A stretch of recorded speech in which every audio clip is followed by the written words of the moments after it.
Kebiasaan itu terus berlari kencang, seperti kuda perang yang berpacu di padang ingatan.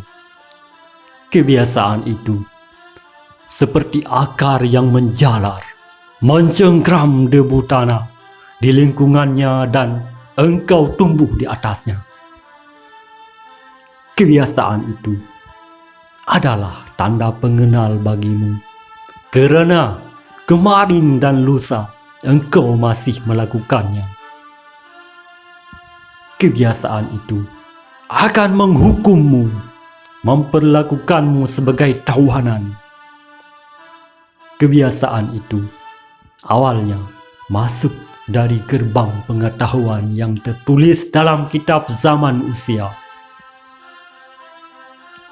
Dengan tinta emas, sekarang catatlah di lembaran kehormatan tentang kebaikan. Menjadilah itu kebiasaan.